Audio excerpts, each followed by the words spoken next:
USC-UCLA rematch leads women's college basketball weekend games to watch. As the regular season winds down in women's basketball, conference bragging rights and potential one seeds are still to be settled before conference tournaments start next week. UCLA remained the one overall seed when the second iteration of the top 16 seeds was revealed on Thursday, with Texas, Notre Dame, and USC also staking a claim on the one line.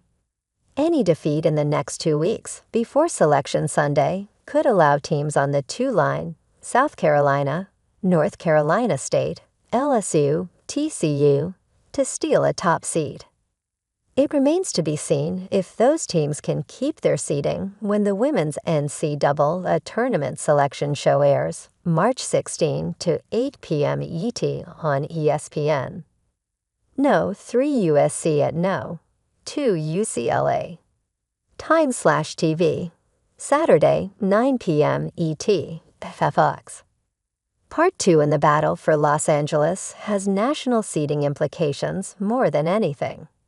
The Trojans handed UCLA its only defeat, 71-60, on February 13, and another victory over the Bruins would be a resume booster no other team in the country has, regardless of what happens in the Big Ten tournament. Even though UCLA center Lauren Betts is a frontrunner for Player of the Year honors, another vintage Juju Watkins game could also change the conversation concerning that race. 8 TCU at 18 Baylor. Time/TV. Sunday, 6:30 p.m. ET, FS1. First place and the regular season conference title in the Big 12 are on the line as the Horned Frogs visit the Bears.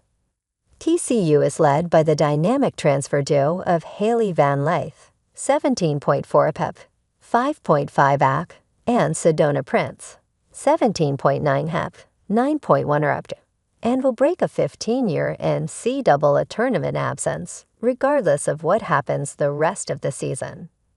Baylor has been on a roll, winning 9 straight since losing back-to-back games to UCLA and TCU. One of the Big 12's deeper teams, the Bears have 6 players who average more than 10 points a game.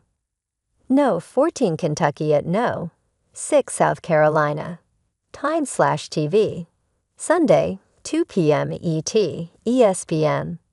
When the Gamecocks are on defensively and can use that to create offense, there isn't anyone in the nation beating them. While UConn exposed them in a blowout home loss, Don Staley's crew got back to basics by blowing out Arkansas and Vanderbilt. Kentucky's Georgia Amore is playing at an all-conference level and will likely need to play the entire game. She plays an average of 36 minutes per game, and stay out of foul trouble to counter South Carolina's blitz of quick guards and contributors off the bench. 20 Alabama at 13 Oklahoma. Time/TV. Sunday, 2:30 p.m. ET, SECN+. Here is the good about Oklahoma. They can score on anyone, dominate teams on the boards, and share the ball better than anyone in college basketball. Now the bad. The Sooners foul too much and are entirely too careless with the ball, contributing to most of their 6 losses.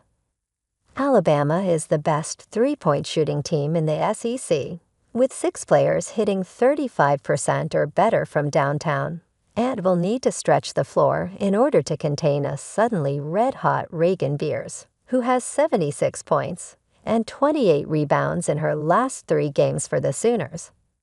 Louisville at 4 Notre Dame. Time/TV. Sunday, noon ET, ESPN. NC State may have shown the blueprint to beating the Irish when it snapped their 19-game winning streak with a double overtime home win on Sunday. The Irish are the nation's best 3-point shooting team and ranked 4th in field goal percentage, so the key for Louisville to have any chance is to make them take tough shots and keep them off the boards. The Cardinals didn't do that in their first meeting and lost by 18 as Notre Dame, despite 23 turnovers, shot 55%, and dominated on the boards and in the paint.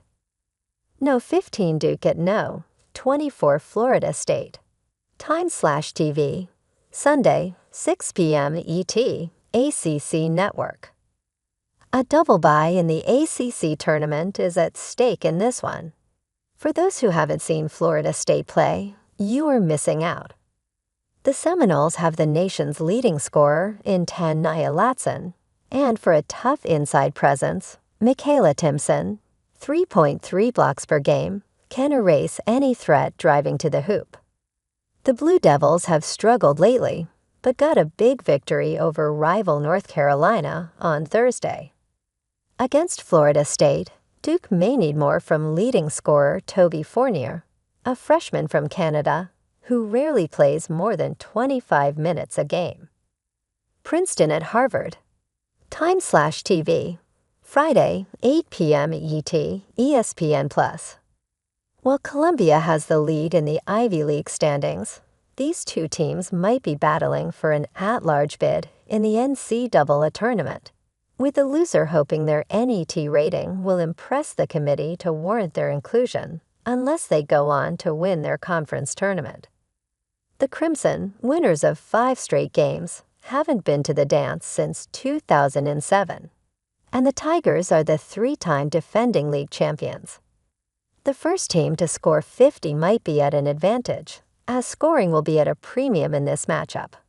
Harvard leads the nation in scoring defense,